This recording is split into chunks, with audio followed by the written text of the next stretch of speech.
Isn't that weird to think of polygamy as a threat and the other women as a threat to your... I don't know why I'm still holding on a little bit, because I know damn well that I don't want to be in this room. Grew up in a plural family. She knows how devastating it is to act like my soulmate, like somehow like we have a better bond or a different bond than the rest of the family. But maybe they did.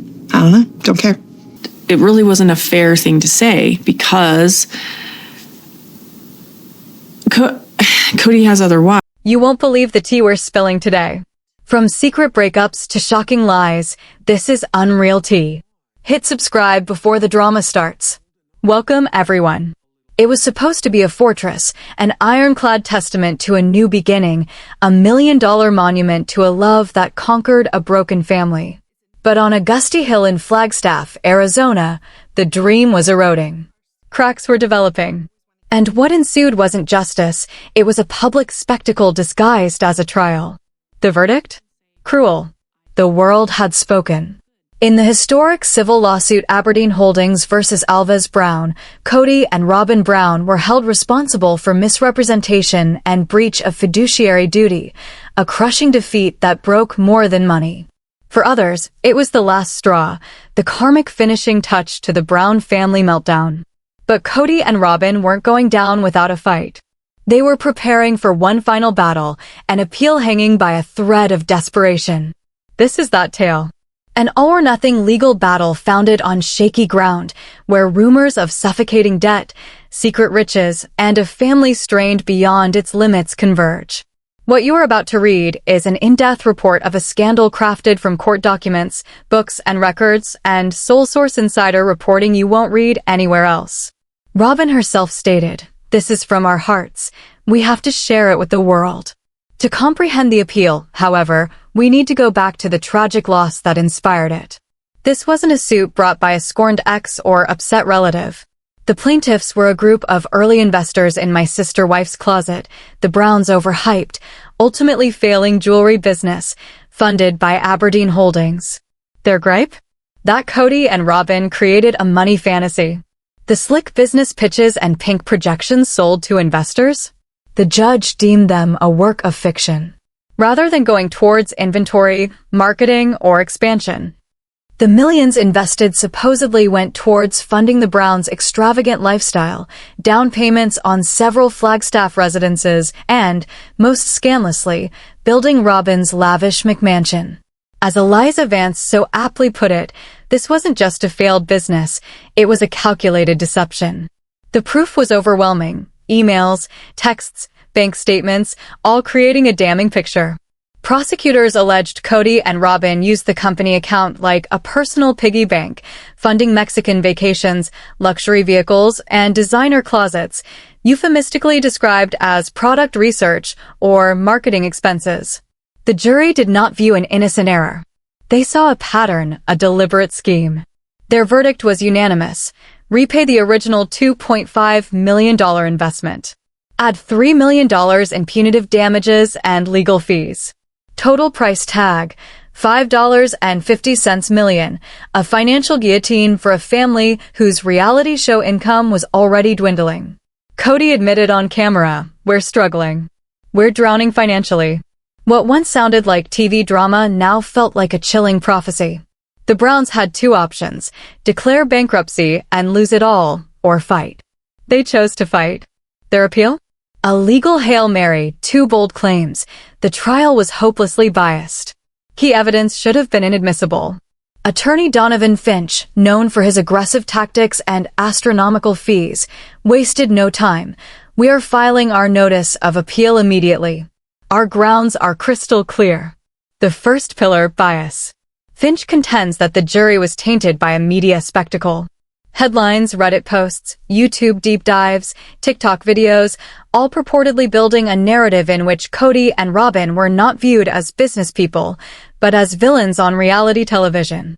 Finch's team produced a 300-page document of screenshots, analytics, and public opinion to demonstrate the jury pool was irrevocably contaminated. But as legal pundit Eliza Vance cautions, it's an uphill battle. Courts despise reversing convictions on prejudice. It's akin to blaming the judge for dereliction of duty in jury selection. Leaving the second pillar, the one shaking the entertainment industry, the reality TV shield. An ambitious legal theory asserting that video, outtakes, and production documents, previously assumed fair game, are in fact under wraps in ways that could redefine how reality television treats its celebrities.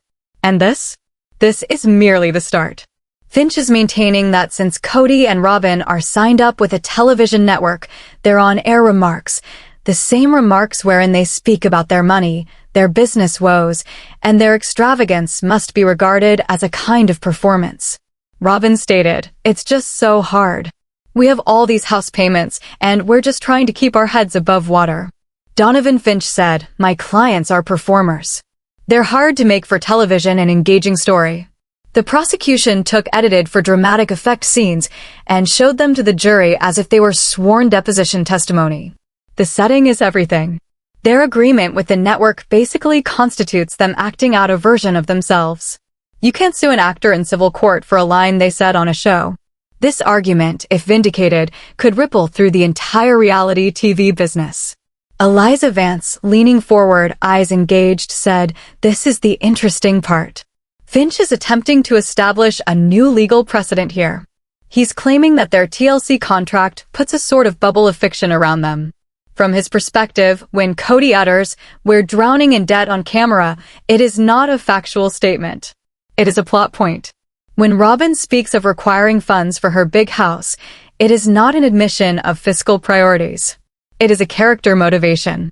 He's trying to get all on-air evidence dismissed as inadmissible, claiming it's similar to using quotes from Game of Thrones during a real-world lawsuit. Against the actors. Lawyers for the plaintiff, naturally, have termed this argument ridiculous and an insult to the court's intelligence. They contend that the series was sold to audiences as a reality documentary, and the Browns have long benefited from the assumption they were watching real life. To now say it was all an act, they contend, is the most cynical and self-serving revelation of all. The appeal rests on this very question. Where is reality and performance distinguished? And can you escape the repercussions of the other, the economic fact, a house of cards? As their attorneys engage in a battle of intellect in the Court of Appeals, Kody and Robin are waging a far more immediate and stark war. A war on insolvency. The gleaming, self-assured veneer offered by their attorney disintegrates when you examine the public record. And what we discovered is that the family is in a complete financial meltdown. Marcus Thorne told us the first and most visible warning sign is the lien. Court documents filed only 3 days after the verdict indicate that to keep Donovan Finch's services for the appeal, Kody and Robin were forced to put a huge lien on their main home. Marcus Thorne explained that a lien of this size is a fiscal disaster. For the record, this is not a second mortgage. A lien is a lien on an asset to pay a debt. In this instance, the law firm Finch and Sterling now has a lien on $1.2 million of the worth of that house. This makes Kody and Robin unable to refinance or sell the house without first paying the law firm. It effectively ties up their largest asset. It is financially equivalent to sticking your house in a straitjacket. Our investigation indicates that this $1.2 million amount is not merely for the appeal. Insider sources on the case claim it also pays for the enormous unpaid lawyer fees from the first trial. Kody and Robin, apparently, were already operating on fumes well before the final decision was handed down. Marcus Thorne commented, and you must ask the reasonable question, why would a family with a purported multi-million-dollar TV career need to do this? Why could they not pay their attorneys in cash? The reply, when you sift through their corporate reports and documented income sources, is frighteningly straightforward. The money's gone. For years, the Browns' financial system was a confusing and unclear system of LLCs with money moving from personal and business accounts in a manner that even their own accountant appearing on the show said was confusing. Marcus Thorne, our financial analyst, has spent the past month reviewing their known financial trail. Marcus Thorne explained, what we are seeing is a normal case of lifestyle inflation simply dwarfing income. At its peak, the Browns' TLC empire appeared unstoppable.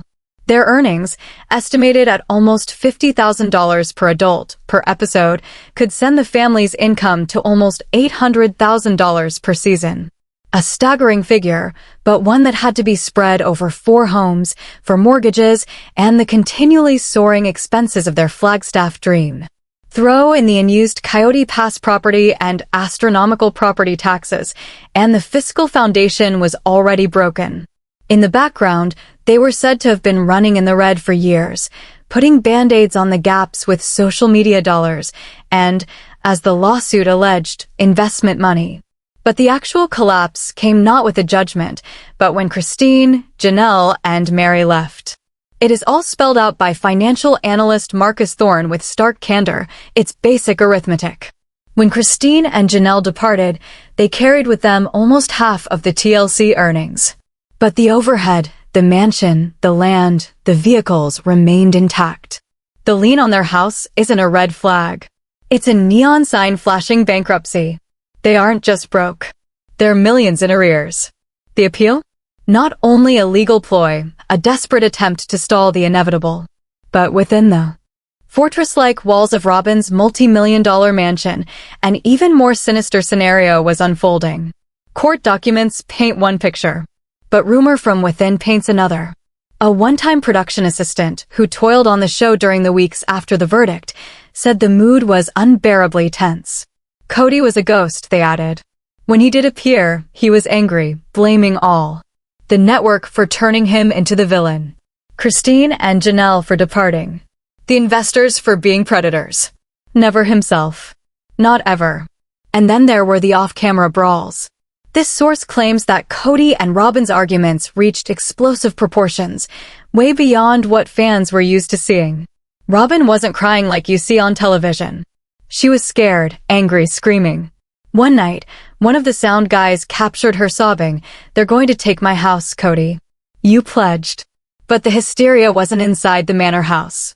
A neighbor, whose land adjoins the Browns, described a chilling change in activity, mysterious middle-of-the-night visitors, unmarked cars, and discreet transactions in the dead of night. They used to be so quiet, the neighbor said.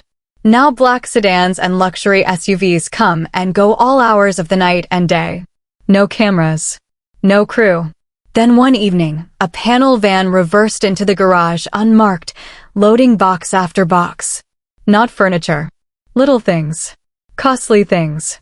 Individually, they might be nothing. But when combined with financial documents, a gruesome theory comes into focus. The man in the suit wasn't a lawyer. He was an asset appraiser. And those boxes? They weren't mementos. They were high-end goods, designer handbags, jewelry, artwork, collectibles, anything that could be discreetly sold off or stashed before creditors descended. The lien on the house, the public narrative of economic hardship, it may have been nothing more than a cover-up. A frantic couple fighting to save what little they have before the financial guillotine drops. But this was merely the tip of the iceberg. In part 2 of this investigation, we tug at the threads of a larger financial tapestry, one spun with concealed LLCs, dubious transfers, and transactions dating back years. We'll show how the other wives really feel about the crisis, and the last, desperate wager Kody and Robin believe will keep them from complete devastation. As legal analyst Eliza Vance cautioned after reading the appeal, Donovan Finch's reality TV Shield argument is bold, audacious even, but it's built on sand. This is no longer about winning in court. This is about survival. And survival comes at a cost. He is trying to legally categorize them, and by extension, all reality TV contestants, as fictionalized persona performers. A new legal term he coined. Eliza Vance reported he cites precedents from cases involving satirical news programs and even professional wrestling. His brief actually has a footnote drawing an analogy between Kody Brown's on-screen tirades about money and Hulk Hogan's on-screen interviews in the 1980s. The contention is that the viewers know there is an element of performance of kayfabe in what they are viewing. He's arguing you can't sue Hulk Hogan for threatening to annihilate his opponent in the ring. So why can you use Kody Brown's theatrics about bankruptcy against him in a case of financial fraud? To combat this, Aberdeen Holdings lawyers have filed a blistering rebuttal, branding Finch's contention as cynical revisionism of the history of an entire genre of television. They called in their own experts. Dr. Atherton, gravely thoughtful, said, "Oh, the whole appeal of a show like Sister Wives is its perceived authenticity. The network, the family, they have all benefited for more than a decade from the implicit guarantee to the viewer that this is a genuine glimpse into a genuine family's life. The show's very title, its conceit, is marketed as a documentary. For them to then come around now and say it was all an act is not only legally questionable, it's a deep betrayal of the people who gave them their trust. It's an acknowledgement that the thing they peddled for 12 years was by their own legal definition a scam." The attorneys for the plaintiff have strongly relied on this contention. They submitted the court with many interviews Kody and Robin have made throughout the years in which they continually claim the reality of the show. Kody old interview stated, "Mel, we wanted to do this show to reveal to the world what is real in our lives, the good and the bad." Robin old interview stated, "As is what you see is what you get. It's real. It's raw. And we don't conceal anything." Eliza Vance explained, "This is what makes the reality television shield so certain to fail." The Browns' own words, uttered for years in an advertising role, conflict absolutely with their present legal defense. A judge is going to read this and say, "You can't have it both ways. You can't make money off the premise of reality for 10 years and then when that reality becomes legal, suddenly say it was just a work." It's a very risky game because it makes them basically admit on the record that their show is staged. The repercussions are huge. If by magic, Finch's contention does prevail, it would extend a type of legal immunity to reality stars. It would say that anything done or said in front of the camera could be waved away as part of the show. But if it fails, as is generally predicted, the appellate court ruling could become a potent new precedent. Officially stating on-air comments on reality TV will and can be used as factual statements of intent in a court of law. Robin and Kody's last-ditch effort may seal the gray area between legal reality and reality TV forever for the public. Forensic finance untangles the Dabsark web. Marcus Thorne. The line in the house was the smoke. To discover the fire, you must return to the founding of Dabsark. Entertainment in 2015. It appears on the surface to be a typical production house, a vehicle for family TLC earnings. But if you explore state business records and property registers, you learn it was leveraged for so much more. It was a facade to transfer funds in manners that are at best fiscally irresponsible and at worst actively deceptive. Dabsark, naturally, is an acronym for the surnames. Dayton, Aurora, Brianna, Solomon, Ariella, Robin, and Kody. Significantly, none of the other wives or their 13 children are included. Since the beginning, the corporate setup legally placed the family's entire revenue stream at the core of Robin and her kids, Marcus Thorne. Here's how it happened. The TLC checks went into Dabsark. There, Kody and Robin as sole signatories would pay spousal wages to Mary, Janelle, and Christine. But here's the important piece we've discovered through property transaction records. When it was time to pay the down payments on the Flagstaff properties, the funds didn't come from each of the wives' accounts.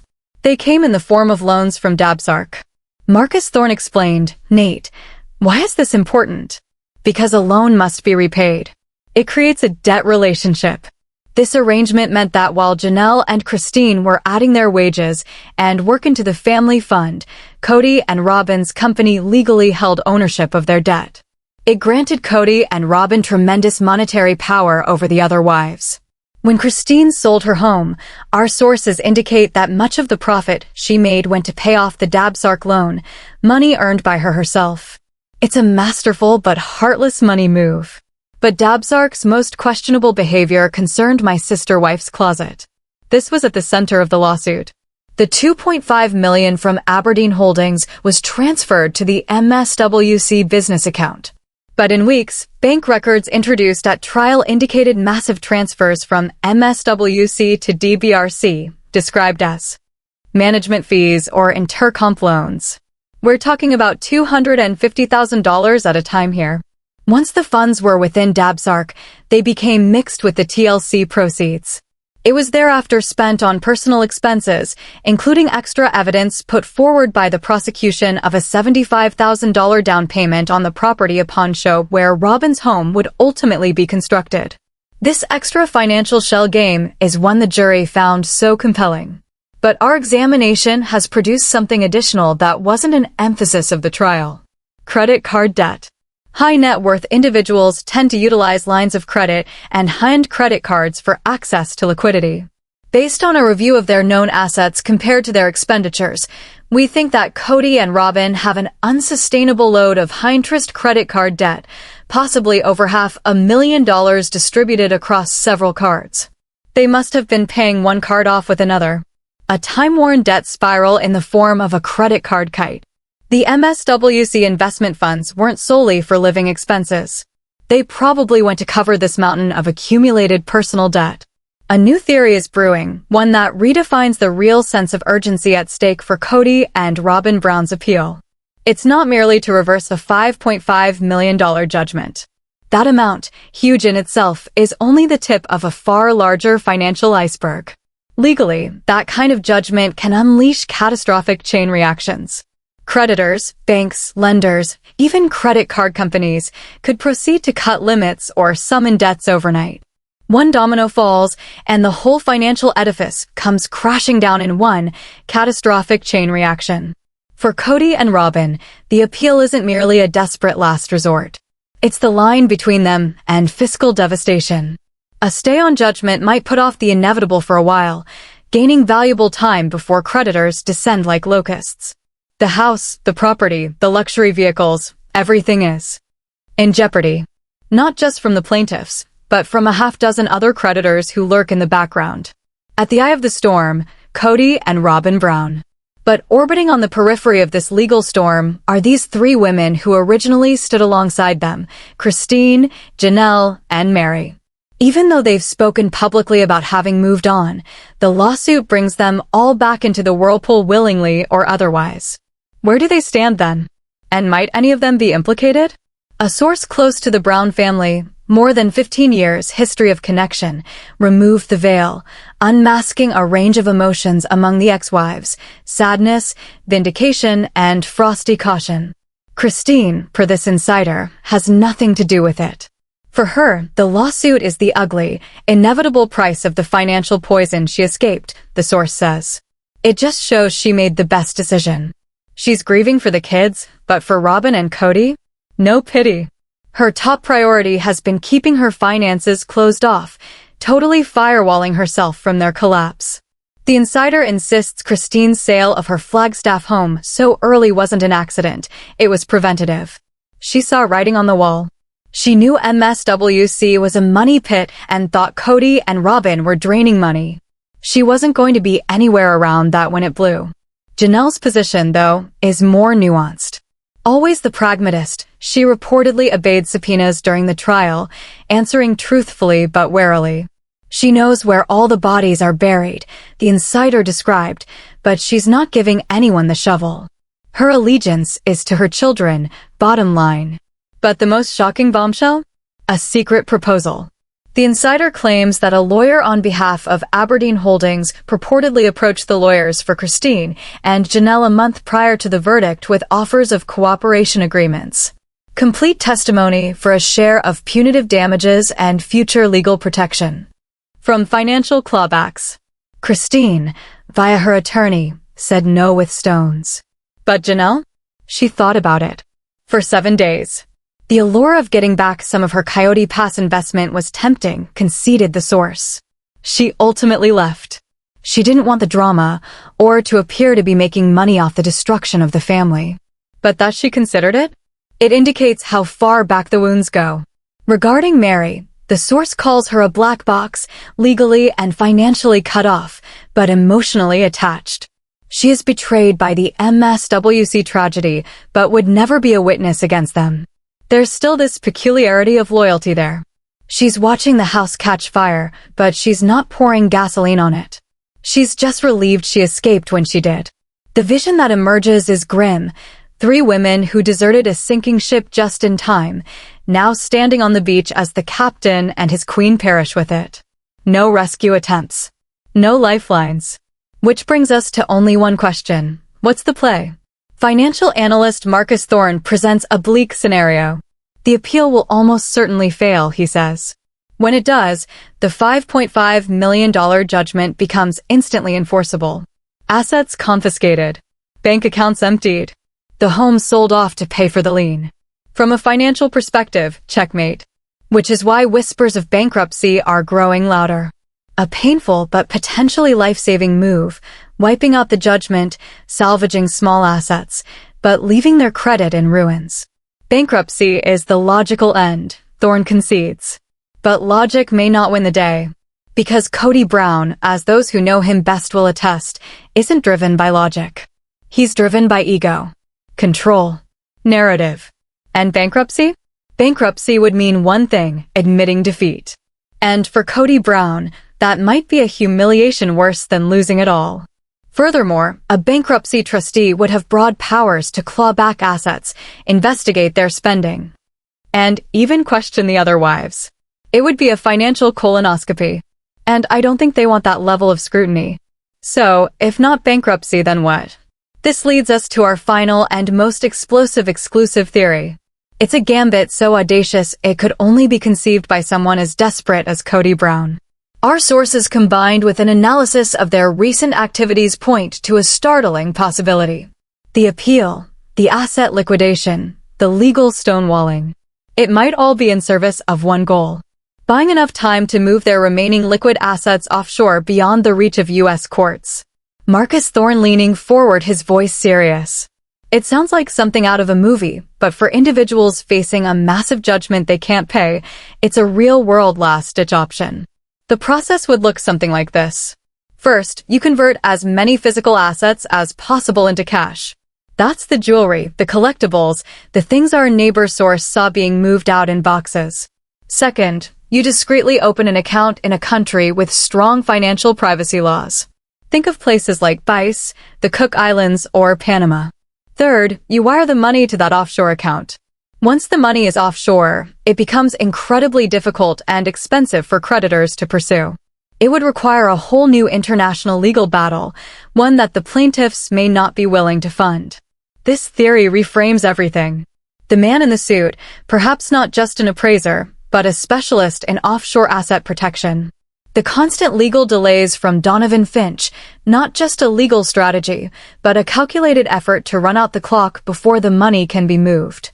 Marcus Thorne said if they could successfully move, say, $1 million offshore, their calculus changes. They could then declare bankruptcy in the U.S. with almost no assets to their name. The court would seize the house and the land, but that's already heavily encumbered by the lien and mortgage. The creditors would get pennies on the dollar. Kody and Robin could then in theory leave the country and live modestly off their hidden offshore funds, thumbing their noses at the U.S. legal system. It's a high-risk, high-reward strategy that borders on criminal conduct. If caught, it could lead to charges of fraudulent conveyance and even jail time. But it provides a narrative that fits Kody Brown's psychology, a defiant outlaw refusing to be beaten by the system he feels has wronged him. It's a final desperate act of control in a life that has spun completely out of his control. Is it a wild theory? Yes. But in the world of Kody Brown, the wildest theories have often proven to be closest to the truth. And so we are left here on a windy hill in Flagstaff with a story that has no clean ending. We have a desperate legal appeal that seems destined to fail. A financial ruin so complete it can only end in bankruptcy or a flight from justice. And a family legacy. Once the subject of a hit television show watched by millions, now reduced to whispers of lawsuits, liens, and secret offshore accounts. The great family empire Kody Brown sought to build is gone. 3 of his 4 queens have abdicated. His lands are forfeit. His treasury is empty. All that remains is one loyal wife, a fortress of a house that has become a gilded cage, and a mountain of debt that will follow them for the rest of their lives. The final question is not about the verdict or the appeal. It's about the cost, the human cost.